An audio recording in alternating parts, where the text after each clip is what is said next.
प्रातः क्लास चल रहा था 25/11/1967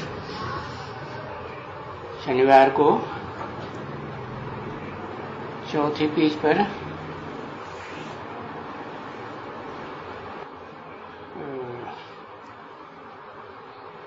मध्य में बात चल रही थी। ये खेल रिपीट होता है, वो पुराना सो फिर रिपीट होकर के नया बनता है। कैसे बनता है? बाबा तो नया बना रहे हैं ना, आत्मा को भी तो न्यू बनाए रहे हैं ना।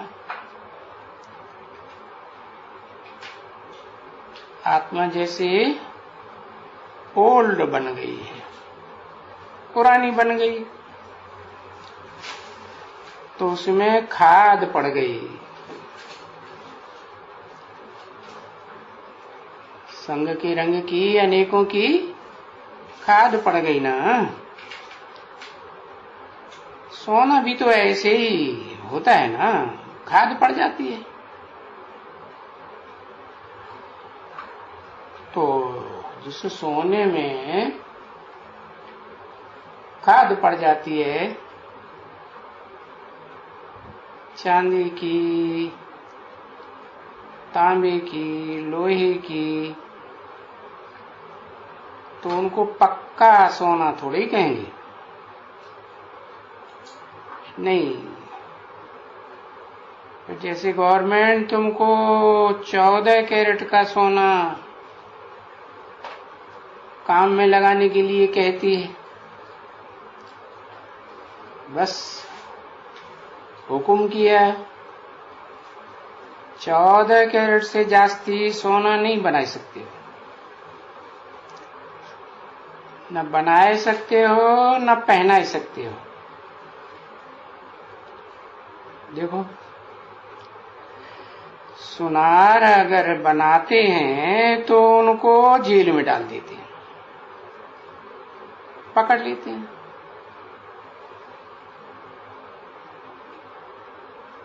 तो पीछे ऐसे नहीं है कि कोई नहीं बनते हैं, नहीं, यहां भी तो ऐसे ही है। नई नई आत्माएं आती है ना, तो क्या कहेंगे उनको? सत्व प्रधान कहेंगे या मिक्स कहेंगे? सत्व प्रधान ही कहेंगे। तो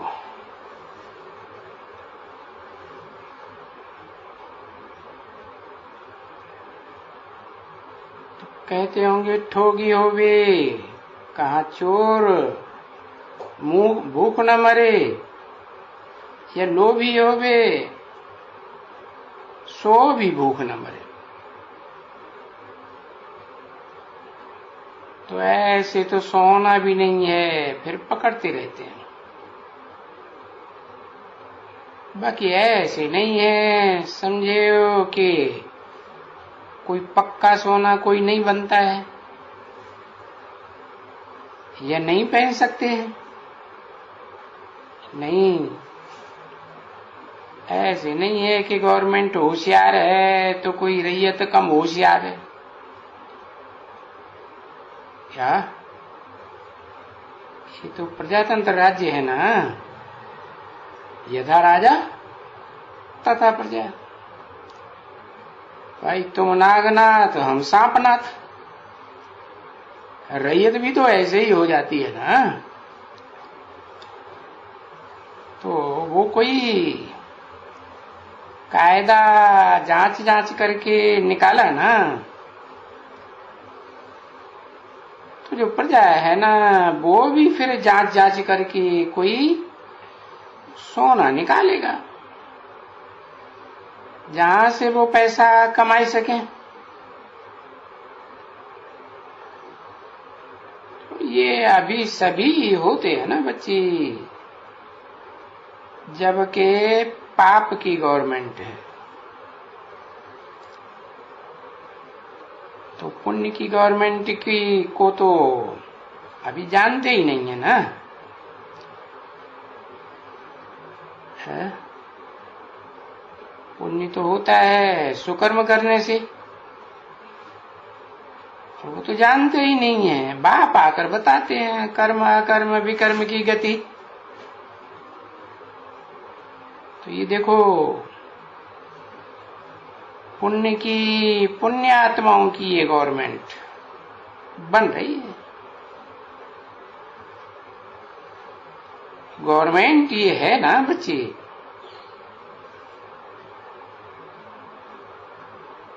अभी तो कोई गवर्नमेंट नहीं है। अभी कहेंगे प्रजा का प्रजा पर राज्य, पंचायती राज्य।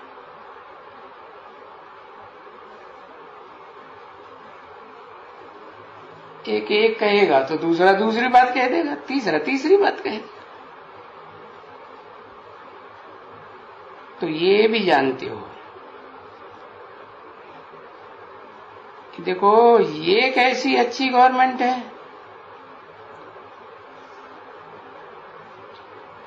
जो इस गवर्नमेंट को सब मत्था टेकते हैं।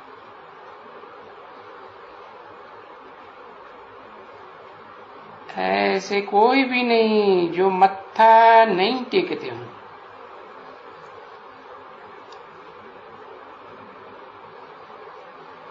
इसे जितना बड़ा बनाएगा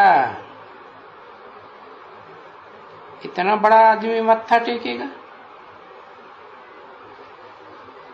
छोटा बनाएगा तो छोटा आदमी मत्था टेकेगा।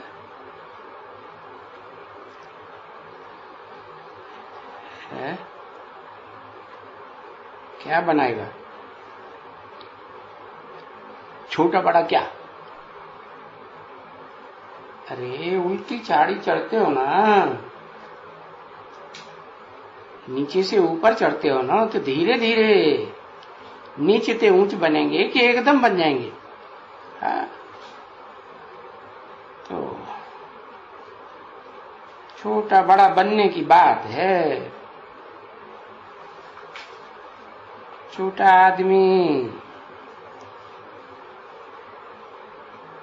तो मत्था टेकेगा। अभी है तो यही लक्ष्मी नारायण का मंदिर।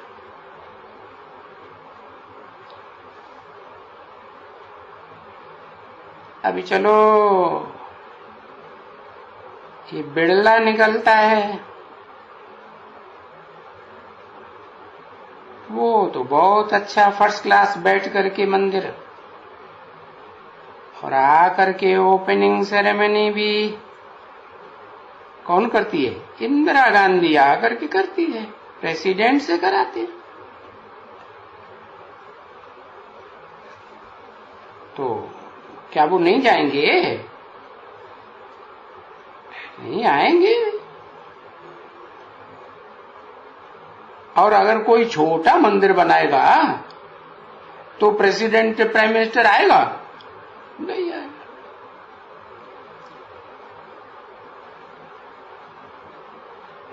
उनसे बोलेंगे कि आकर के सेरेमनी करो, हमने छोटा मंदिर बनाया, तो कोई थोड़े ही आएंगे, कभी नहीं आएंगे, है ना।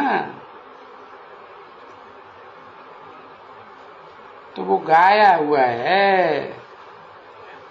हाँ क्या रामायण में गाया हुआ है ना तुलसीदास ने, तुलसी गरीब निवाज की कोई न पूछे बात। है? नहीं तो वही तुलसीदास गरीब की कोई न पूछे, वही तुलसीदास चंदन घिसे तिलक घिसे, और तिलक लगाने लायक विश्व की बादशाही का तिलक लगे, रघुवीर आकर के लगे। तो रघुवीर माने भगवान। तो उनके लिए देखो ये भी गाया हुआ है क्या कि तुलसीदास चंदन घिसे तिलक देते रघुवीर, है ना बच्चे। ऐसे कुछ थोड़े ही होता है कि वो लकड़ी का चंदन घिसे तो कोई तिलक लग जाएगा विश्व की बादशाही का है। कोई उनको तिलक लगाए देगा, लगाएगा नहीं। बाप तो कहते हैं मैं भी तिलक तुमको नहीं देता हूं, है? फिर कौन देता है? तो वह खुद ही चंदन घिसते हो और अपना तिलक अपने आप ही लगाते हो, है? हाँ। अब जितना जितना पुरुषार्थ करेंगे मनन चिंतन मंथन का, चंदन घिसने का, इतना तुम अपन को तिलक लगाएंगे बादशाही का। हाँ।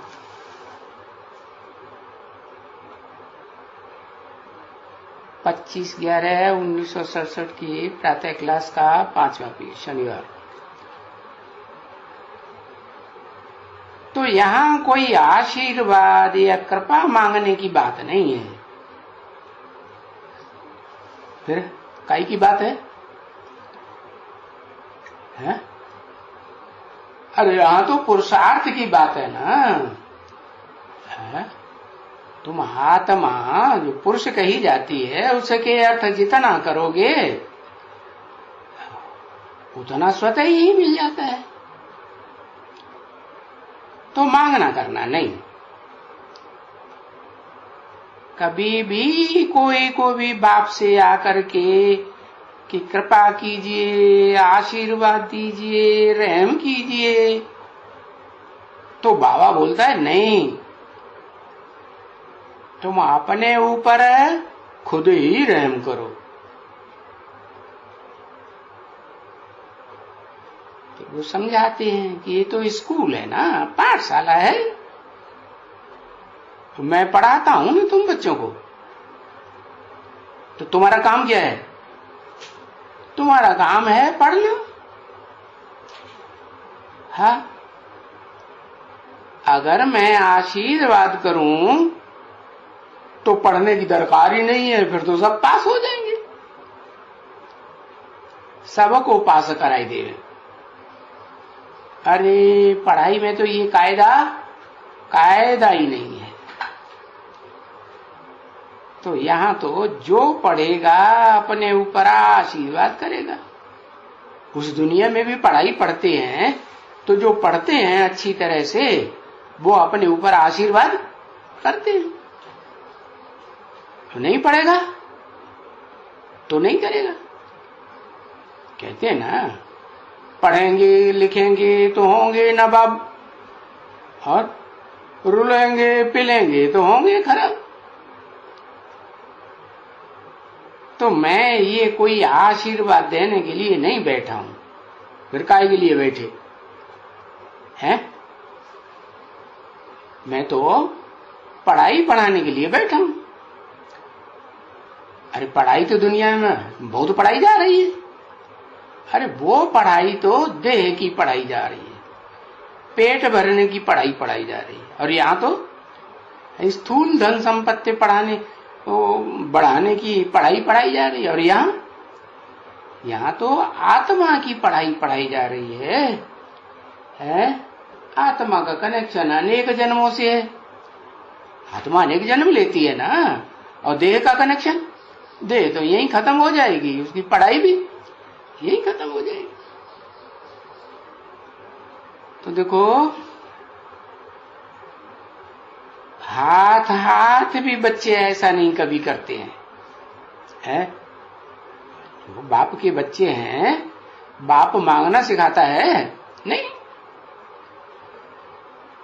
साधु लोग तो देखो जा करके माथा टेको, तो वो तो कह देते हैं ना, वो तो मुख से भी कह देते हैं क्या, पुत्रवान भव, धनवान भव, अरे आयुष्मान भव।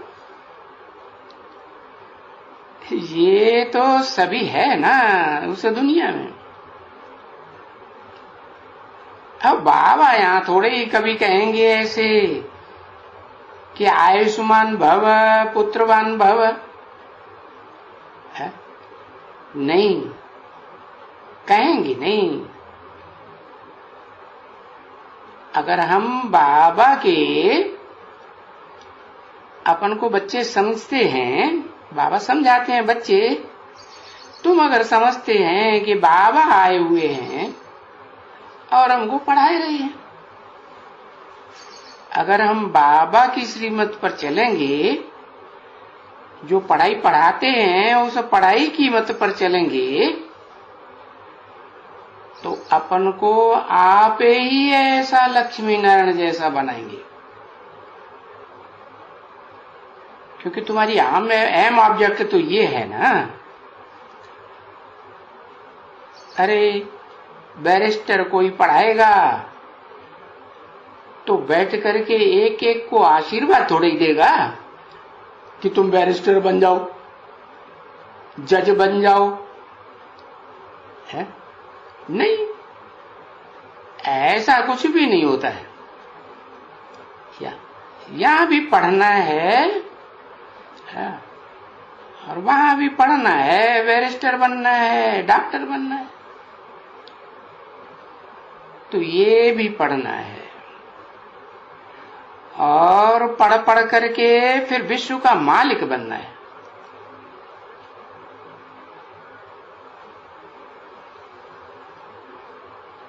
ये कोई कम पढ़ाई थोड़ी ही है? वहां तो जो पढ़ाइयां पढ़ते आए जन्म जन्मांतर 2500 साल से है, कोई ने विश्व का मालिक बनाने की पढ़ाई किया है? कोई धर्म पिता ने पढ़ाने को बहुत आए, इब्राहिम बुद्ध क्राइस्ट आए ना, उनके फॉलोअर्स आए, उनके सहयोगी धर्म पिता आए, तो कोई ने उनके फॉलोअर्स ने विश्व की बादशाही प्राप्त कर पाई क्या? कोशिश तो बहुत की, लेकिन पाई नहीं पाई। अरे विश्व का मालिक कैसे? अरे तुम तो विश्व के मालिक थे, हैं? तुम लोग थे सारे विश्व के मालिक, विश्व धर्मों के मालिक।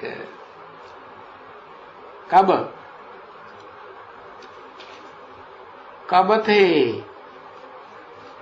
हाँ, संगम में नहीं, संगम तो ढेर होते हैं, सतयुग त्रेता द्वापर, ये संगम ही तो होते हैं। पुरुषोत्तम संगम युग में तुम विश्व के मालिक बनते हो और यहीं पढ़ाई पढ़ते हो और यहीं बनते हो। उस दुनिया में भी क्या होता है? बैरिस्टर की पढ़ाई, डॉक्टर की पढ़ाई यहीं पढ़ेंगे और इसी जन्म में इसी दुनिया में बनेंगे। तो तुम पूज्य थे, पीछे तुम पुजारी बन गए। अभी विश्व का मालिक तो नहीं हो, है? क्या हो? है? अरे विश्व के मालिक नहीं हो तो क्या हो? अरे सारे विश्व धर्मों के जो भी 500-700 करोड़ हैं, उनके मालिक नहीं हो तो क्या हो? कुछ हो कि नहीं हो? है? अरे अभी तो कहेंगे विश्व के गुलाम हो, विश्व के बालक हैं, है? बालक तो हम बाप के बनेंगे। हाँ, विश्व सेवाधारी है, सेवाधारी हैं, तो सेवाधारी को क्या कहा जाता है? सेवक कहा जाता है ना। हाँ, तो ऐसे ही कहेंगे, समझा ना? क्योंकि विश्व की चाकरी करती थी तुम बच्चों की, है? अभी तुम विश्व की मालिक बनने वाली हो, है? पहले सतयुग त्रेता में तो तुम देवताएं थे, वहां तो विश्व था ही नहीं। विश्व था? विश्व धर्म थे नहीं? हाँ, वो युग से भी पहले आदि सतयुग में है, सारी विश्व तुम्हारी चाकरी करती थी, तुम बच्चों की। क्या? कैसे चाकरी करती थी? सारी विश्व में जो भी सोना चांदी है सब तुम्हारे चरणों में आकर के रखती थी। तो ये देखो, जो भी तत्व हैं सो सब तुम्हारे गुलाम थे। कौन से तत्व? पृथ्वी, जल, वायु, अग्नि, आकाश, वो तो जड़ तत्व। लेकिन वो जड़ तत्व को भी चलाने वाली शक्ति कौन? चैतन्य या जड़? चैतन्य। तो वो चैतन्य आत्माएं जो निमित्त हैं, जिनको कहा जाता है वायु देवता, अग्नि देवता है, कहते हैं ना। हाँ, तो ये सभी जो चैतन्य देवताएं थे वो तुम्हारे गुलाम थे। है? ये जो भी वायु है, आकाश है, जिससे ये बनते हैं ना, है, ये बड़ी तुम्हारे गुलाम थे। है? अब जितना जितना तुम बनते जाते हो, है? थोड़े बनोगे तो थोड़े गुलाम, और बड़ा बन जाओगे तो छोटा बनेंगे तो छोटा, और बड़ा बनेंगे तो बड़े गुलाम बनेंगे। तो तुम्हारे गुलाम थे। कभी भी ये अर्थक्वेक या फ्लड, ये उल्टी सुल्टी बरसात, ऐसे तो कभी नहीं होता था। ला के अंदर रहते थे। क्या? कंट्रोल में रहते थे कि नहीं? हाँ, तो देखो अभी तुम उन जड़ तत्वों के ऊपर तो क्या है, न चैतन्य देवताओं के ऊपर है, जो पृथ्वी देवता, वायु देवता, अग्नि देवता कहे जाते हैं, इनके ऊपर भी तुम जीत पहनते हो। तो जिसके ऊपर जीत पहनते हैं, जीत पाते हैं, तो वो गुलाम बन जाते हैं।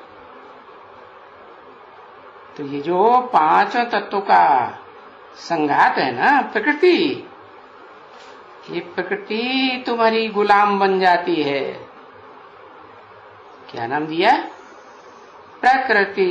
प्रकष्ट प्रकष्ट करती। हाँ, तो फिर तुम वो वहां तुम्हारी प्रकृति गुलाम बन जाती है। फिर बाद में क्या होता है? द्वैतवादी द्वापर युग से तुम प्रकृति के गुलाम बन जाते हो। है? अभी तुम जानते हो कि हम प्रकृति, ये जो पांच तत्व हैं, उनका फिर से मालिक बन रहे हैं। तो देखो, प्रकृति से तुम्हारा शरीर भी कैसा गोरा बनता है, और फिर प्रकृति के गुलाम तुम बनते हो तो देखो तुम्हारा शरीर कैसा हो जाता है। कोई का एकदम काला, कोई तो एकदम चूंचा, कोई लूला, कोई लंगड़, होता है कि नहीं? हाँ? तो ये प्रकृति का पुतला है ना, क्या ये शरीर है ना? हाँ, तो देखो कोई चंगारी बनता है, कोई लूला लंगड़ा बनता है, कोई तो ऐसा ही जन्म लेते हैं, लूला लंगड़ा बन के जन्म लेते हैं। वो तो कभी कभी देखते हो ना, तो इनकी भी बहुत समझानी है। क्या इन 5 तत्वों की, जड़ तत्वों की भी, इनको भी सुधरना है कि नहीं? सुधरना है। और जो इन जड़ तत्वों को कंट्रोल करने वाली वाइब्रेशन के आधार पर चैतन्य आत्माएं हैं, उनको भी तो समझना है। चैतन्य है कि वो जड़ है, एकदम बुद्धि जड़ है। जो तुम गहराई से बात समझते हो वो जड़ तुम्हारी बुद्धि वाली आत्माएं, वो पृथ्वी जलवायु आकाश होता ना, समझते नहीं है। तो देखो ऐसा क्यों होता है?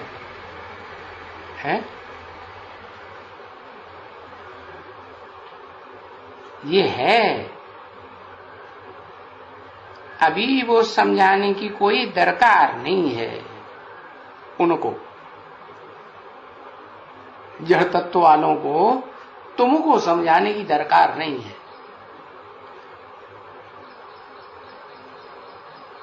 क्यों?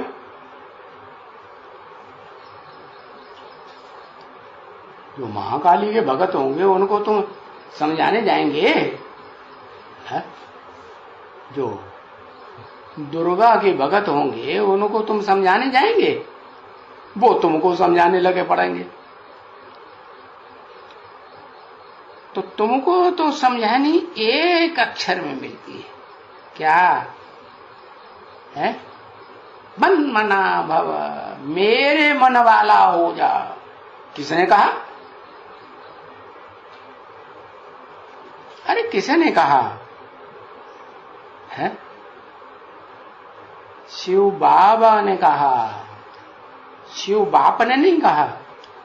हाँ, उनकी बुद्धि में तो क्या बैठा है? उनकी बुद्धि में तो निराकार रहता है, और तुम्हारी बुद्धि में निराकार। सो समझानी कैसे देगा? निराकार वो साकार तन में आता है तो समझानी देता है। तो जिस तन में आता है उसको मन है, कि जो आने वाला है उसको मन है? हाँ, उसको तो मन है ही नहीं। वो तो बुद्धिमानों की बुद्धि है। ऐसे थोड़ा ही कहा कि मन वालों का मन है, तन वालों का तन है नहीं। तो बताया एक ही अक्षर में तुमको संज्ञानी मिल गई, मन मना भव, मेरे मन वाला हो जा। जैसा मेरा मन वैसा तू हो जा। ये किसने कहा? एक आत्मा ने कहा या 2 आत्माओं ने कहा? एक ने कहा। क्योंकि जो प्रवेश करने वाला है शिव, वो तो निराकार है। प्रवेश करता है तो भी निराकारी स्टेज में रहता है। कोई संकल्प विकल्प करता है, मनन चिंतन मंथन करता है, उसको मनन चिंतन मंथन करने की दरकार है नहीं। वो तो त्रिकालदर्शी है ऑलरेडी। तो जिसमें प्रवेश करते हैं, हाँ, वो उसकी बात है। ये मंत्र देने की बात मन मना भव है, मेरे मन वाला हो जा। मेरा मन कैसा? कब कहेगा? तेरा मन जब जैसा हो जाएगा वैसा ही बनेगा ना। तेरे मन में संकल्प विकल्प अगर चलते हैं 24 घंटे में थोड़ा भी, तो दूसरा भी कैसा बनेगा? वैसा ही बनेगा। अधूरा बनेगा कि संपूर्ण बनेगा? अधूरा बनेगा। बनेंगे तो नंबरवार ही। लेकिन बताया कि मन मना भव का मतलब ये है कि मेरे मन में क्या है? माम एकम याद करो। दूसरी बात ये भी तो है, मध्याजी भव, मेरे लिए ही कर्म करो। क्या? चाहे ज्ञान इंद्रियों के कर्म हो, चाहे कर्म इंद्रियों के कर्म हो, किसके लिए करो? अरे दूसरे के लिए नहीं कि लो आओ हमारी इंद्रियों से तुम सुख भोग लो। क्या कहा? हाँ, मन मना भव मध्याजी। अरे मध्याजी भव माने मेरे लिए यजन कर, मेरे लिए यज्ञ सेवा कर, यानी मुझे याद करो। है? तो तुम्हारा ये जो भी विकर्म है, पाप कर्म है जन्म जन्मांतर का, वो सभी विनाश हो जाएगा। तो मुझे याद करो, मुझे याद करो। कौन कहेगा? है मुझे याद करो तो तन तो एक ही है, उसमें काम करने वाली आत्माएं दो हैं, जिनको हम कहते हैं बाप दादा, जिनको हम कहते हैं माता पिता। क्योंकि जिसमें प्रवेश करते हैं उसका नाम क्या देते हैं? अरे उसका नाम देते हैं ब्रह्म। तो अम्मा हुआ ना। हाँ, तो माता भी है पिता भी है। वो एक तन के द्वारा पहले पहले क्या बनाए? पहले पहले माता चाहिए। क्या जन्म होता है बच्चे का, प्रत्यक्षता होती है बच्चे की, तो किससे होती है? माता चाहिए ना। हाँ? तो कहते हैं मुझे याद करो, किस रूप में? तो भक्ति मार्ग में कहते हैं तुमेव माता च पिता, तुम ही मेरी माता हो, तुम ही मेरे पिता हो। अरे मंदिर में शिवलिंग के सामने जाते हैं तो बोलते हैं ना, शिवलिंग एक है कि दो हैं? दो शिवलिंग, एक ही शिवलिंग। उसके सामने बोलते हैं तुम ही मेरी माता, तुम ही मेरे पिता। तो याद करो। तो तुम्हारा ये जो भी है जन्म जन्मांतर का पाप कर्म सभी विनाश हो जाएगा। जिन विकर्मों के कारण तुमको ये काला चूचा शरीर बीमारियों से भरा हुआ घड़ा मिल गया। हाँ, तो अब ये क्या होगा? तुम्हारा बीज आत्मा स्वच्छ बनेगी तो तुम्हारा शरीर रूपी वृक्ष भी स्वच्छ बनेगा, बढ़िया स्वस्थ बनेगा। देखो यहां तो सभी बीमार हैं, ये सारी दुनिया रोगी है ना बच्चे। तो सब रोगी दुनिया की ये मनुष्य हैं, है? और इन मनुष्यों का बाप बीज वो एक है कि दो चार बाप होते हैं? हाँ, सारी दुनिया के मनुष्यों का जो बीज है एवरलास्टिंग वो एक है। तो वो जब पावन बने तो फिर दूसरे भी फॉलो करेंगे तो पावन बनेंगे। अभी रोगियों को कहाँ बिठाते हैं? जिन्हें बीमारियां बहुत गहरी होती हैं तो फिर उनको क्वारंटाइन में बिठाते हैं। इसलिए तुम्हारी क्वारंटाइन बनी हुई है 7 रोज की। क्या गर्भ है क्या? एक दिन आना एक दिन जाना, 7 रोज की भट्टी। तो क्वारंटाइन भी 7 रोज की देते हैं। जब भी कोई बाहर में जाते हैं ना बच्चे, तो जब कहा किसी को थोड़ी बीमारी होती है या सुनते हैं कि इस गांव में कॉलेरा की बीमारी फैली हुई है, फ्लू की बीमारी फैली हुई है, फलानी बीमारी फैली हुई है, तो वो चेकिंग करते हैं। हाँ, समझा ना? हाँ, लाइन में खड़ा करके सबको चेक करते हैं। फिर जिसको थोड़ा भी उनको शक बैठता है, चलो बैठो क्वारंटाइन में बैठो, अलग बिठाई देते हैं। हाँ, पीछे 7 रोज क्वारंटाइन में बैठना पड़े। तो ये भी तुम्हारा ये कायदा है भाई, 7 रोज आकर के और भट्टी में बैठो, आकर के समझो अच्छी तरह से, तुमको समझावे।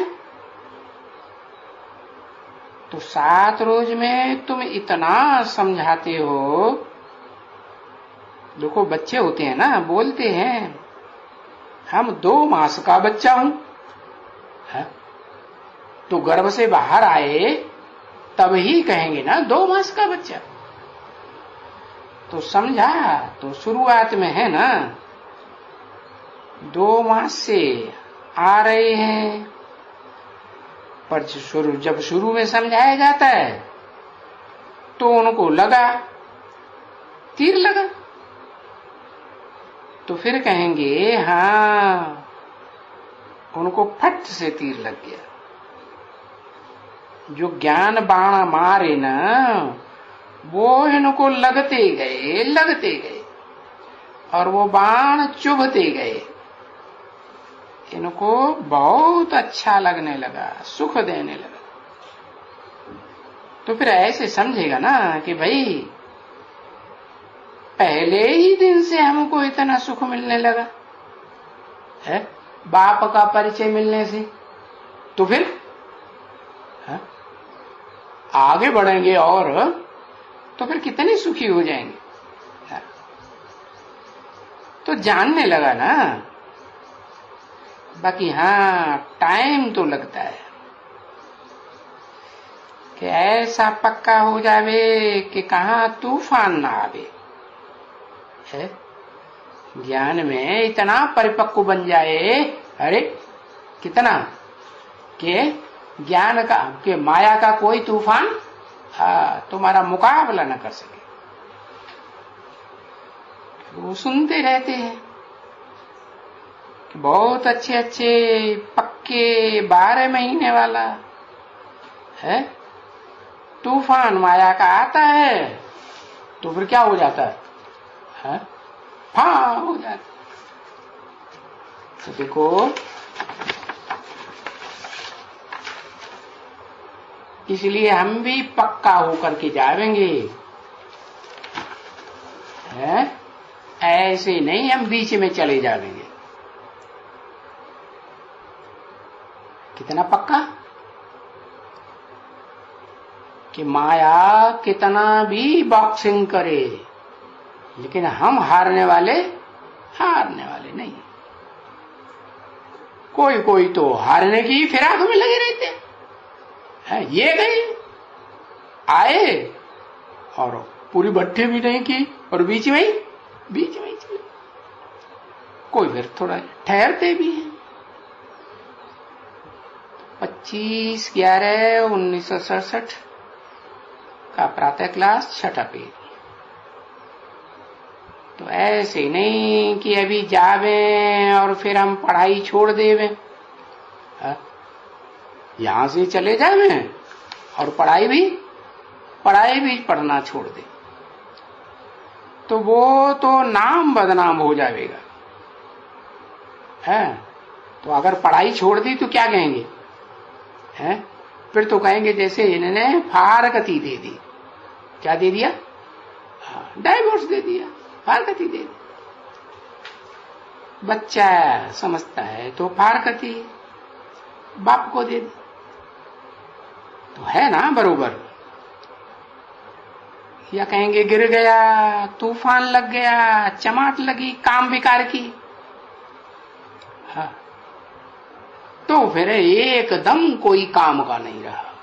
क्या 5वीं मार से नीचे गिरा, हड्ड गुड्ड टूट गया, फिर एकदम नकामा हो गया। तो ऐसे तो न होकर के जावे। जो पावन बनाते हैं बाप, उनके पास ऐसे तो न जावे कि आज जाकर के हम गले लगे और कल जाकर के दूसरे के गले में लटक पड़े, अरे उसको नगन कर दें। तो फिर वो तो ऐसे चोट लग गई जैसे 5वीं मार से गिरे। अरे बहुत भारी चोट लग जाती है। क्या फिर बुद्धि बाप की याद में ठहर न सके, आपस में ही बुद्धि चिपक जाती है। तो वो फिर अंदर में खाता भी रहेगा है, यहां आता भी रहेगा किसके पास? बाबा के पास, और खाता भी रहेगा अंदर।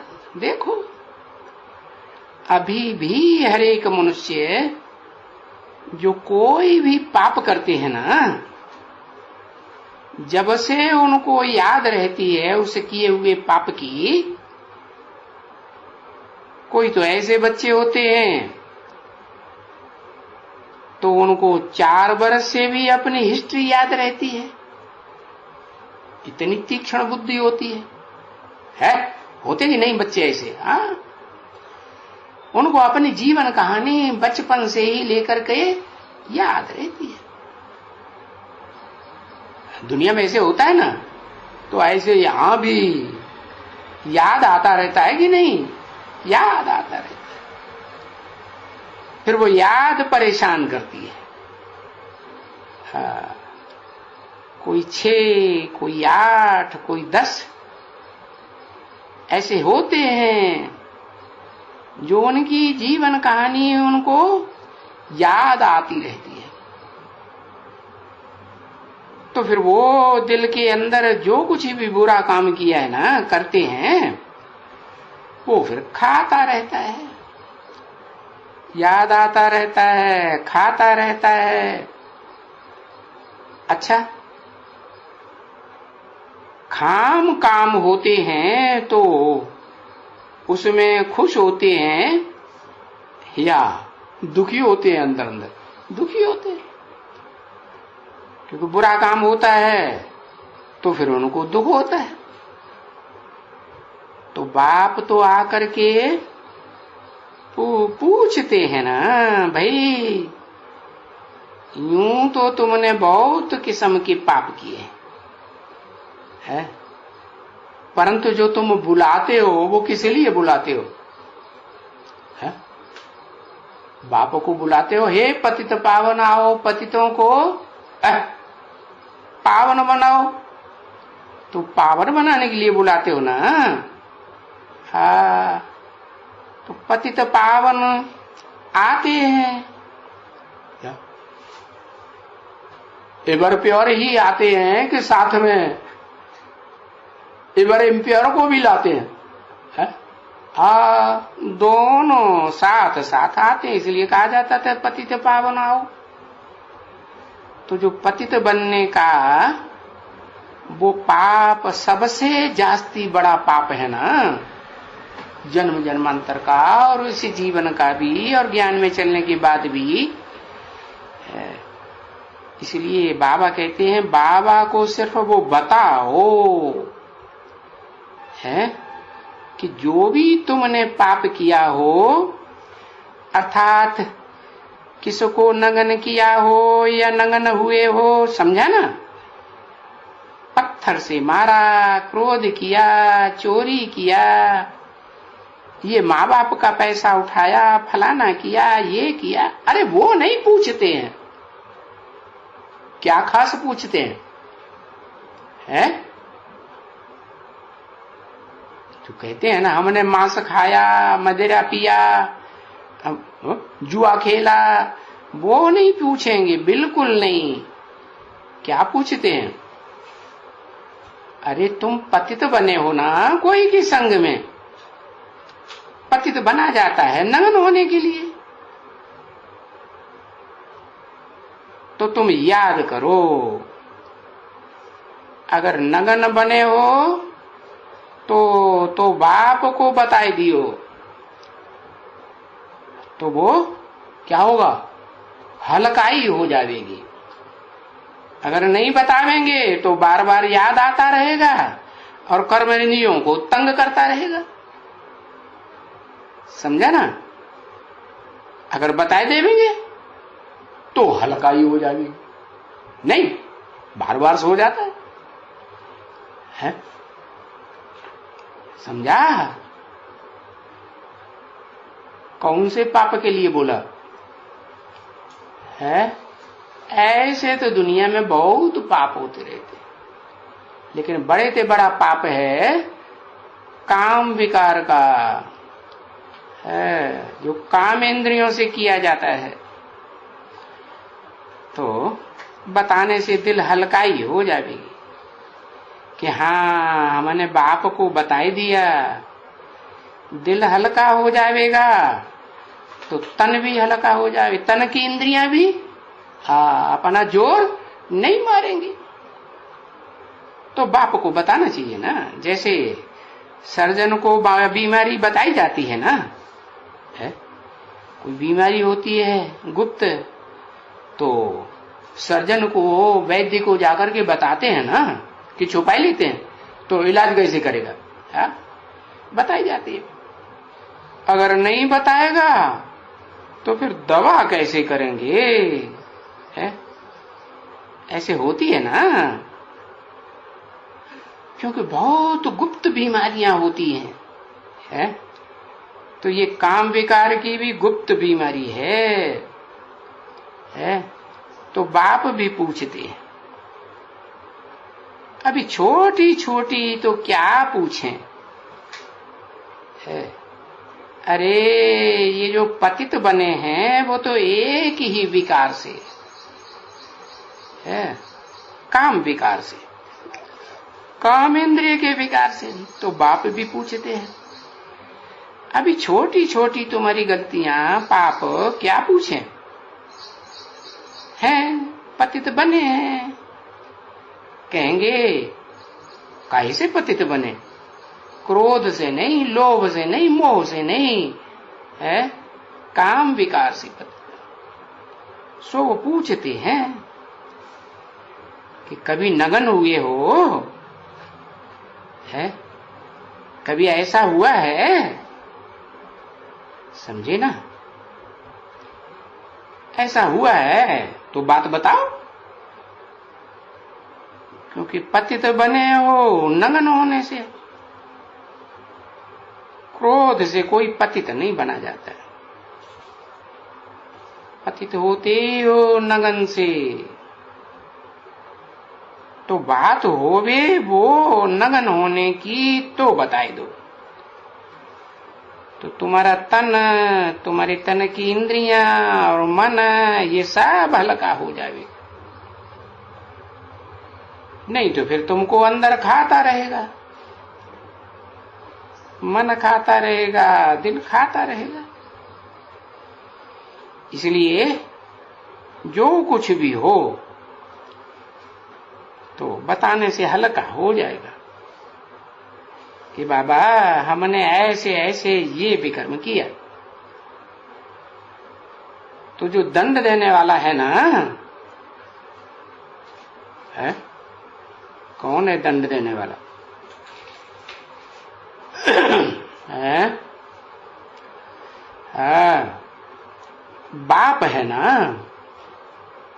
है उनके राइट हैंड हैं धर्मराज, है धर्मराज के राइट हैंड हैं यमदूत,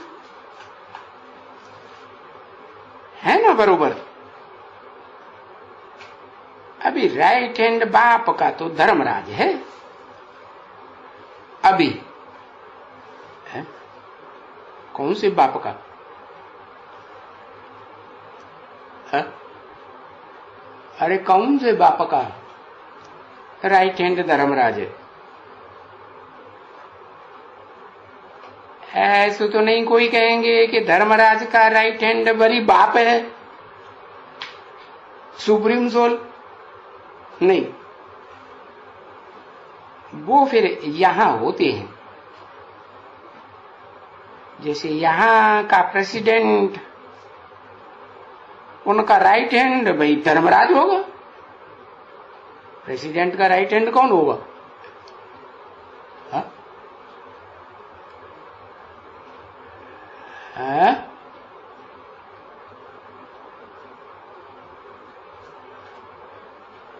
कौन होगा प्रेसिडेंट का राइट हैंड? Vice president. वाह भैया, वो राइट हैंड होगा। अरे धर्मराज, देखता है इन्होंने धर्म किया कि अधर्म किया, पाप किया कि पुण्य किया, फैसला करेगा। तो कौन होता है? अरे प्रेसिडेंट को शपथ कौन दिलाता है? है? हाँ, जो सुप्रीम कोर्ट का चीफ जस्टिस है वो शपथ दिलाता है प्रेसिडेंट को भी, मेरे सामने शपथ खाओ। हाँ, तो भाई धर्मराज का राइट हैंड प्रेसिडेंट होगा है? तो फिर यहां भी ऐसे ही है। बाकी ऐसे नहीं है कि supreme soul heavenly God father बाप शिव कोई धर्मराज बनते हैं नहीं, जिसमें प्रवेश करते हैं वो है धर्मराज। हाँ, क्योंकि तुम जानते हो कि जो जज होता है ना वो जैसे धर्मराज, तो उनको भी कसम उठाना होता है, तो प्रेसिडेंट उठाते हैं। तो भाई प्रेसिडेंट बैठे गद्दी के ऊपर, तो बड़ी वो जो धर्मराज है ये अटॉर्नी वकील का बैरिस्टर क्या जो होते हैं ना अटॉर्नी, हाँ, तो वो उनको कसम उठवाते हैं, समझा ना? तो इसमें तो ऐसा नहीं होता है ना बच्चे, इसको तो कोई कसम नहीं उठाएंगे ना। कौन? शिव बाबा कसम उठाएंगे? नहीं। बाकी हाँ, उसका राइट हैंड है, और जो जो सजा मिलती है कर्मों की तो वो सजा सुनाते हैं। तो बस उनको सुनाई दिया, बाप को सुनाया तो उसने भी सुन लिया, तो फिर तुम्हारा वो पाप हल्की हो जाएगी तुम्हारी। ऐसे ऐसे समझाया जाता है हल्काई की बात। तो अगर बताएंगे तो आधा तो हल्का हो जाएगा, फिर ऐसे नहीं कि बार बार करते रहेंगे वो गलती और आधा ही आधा हल्का होता जाएगा। है? कम होगा कि नहीं होगा परसेंटेज? है नहीं? हाँ, फिर वही गलती अगर दोबारा की तो आधा नहीं माफ होगा। हाँ, तो अच्छा है ना, कितना समय आधा भी लगता है तो देखो जितना समय लंबा लग गया वो कितना खाता है। नूद हो गई ना, शूटिंग हो गई ना, तो वो भी तो खाएगा ना। है? क्वार्टर होगा तो भी खाएगा है, और आधा होगा तो आधा खाएगा, पौना होगा तो फिर पुरुषार्थी जीवन में पौना हिस्सा खाएगा ना। शूटिंग होती जाती है। बताए देना चाहिए, अच्छा है। कोई थोड़ा बताते हैं, पूरा नहीं बताते हैं, आधा बताते हैं, कोई क्वार्टर बताते हैं, और कोई तो कुल बताए देते हैं फुल। फिर कोई को तो बहुत लज्जा आती है? तो बाबा तो सबको समझाई देते हैं भाई, है? अरे अपनी हल्काई कर दो, है? हल्काई कर दो, है? और बताते हैं कोई के ऊपर 50 किलो वजन रखा हुआ है और उसने आधा बताया आधा नहीं बताया, तो आधा तो हल्का हो जाएगा ना, नहीं होगा? हो जाएगा। तो अज्ञान काल का भी बात बताई दिया है, तो जरूर बताओ, क्योंकि ज्ञान काल में आकर के पीछे अगर कुछ करते हो, अज्ञान में करते रहे तो उसका तो 1 गुना पाप चढ़ता था, और अभी ज्ञान में आकर के अगर कुछ करते हो तो उसकी सजा 100 गुनी एकदम दंड बहुत भारी हो जाता है। तन मन धन सब भारी हो जाता है कि हल्कापन आ जाता है, भारी हो जाता है। तो ये सभी बच्चों को मालूम भी है कि हाँ, यहाँ ज्ञान में आने के बाद 100 गुना चढ़ता है। और आकर के समझाते हैं, बाबा कभी कभी रिपीट कर देते हैं, उनको भी रिपीट कर देते हैं क्योंकि रिपीट तो सबकी करते हैं ना बच्चे, ये तो सारी दुनिया की रिपीट करते रहते हैं। बच्चे समझते हैं बाबा तो बोई बोई ज्ञान सुनाते रहते हैं, रिपीट करके रिपीटिशन करते रहते हैं। तो सुनाना पड़ेगा नहीं, नए नए बच्चे आते रहते हैं तो नहीं सुनाना पड़ेगा? हाँ, सुनाना पड़ेगा। ओम शांति।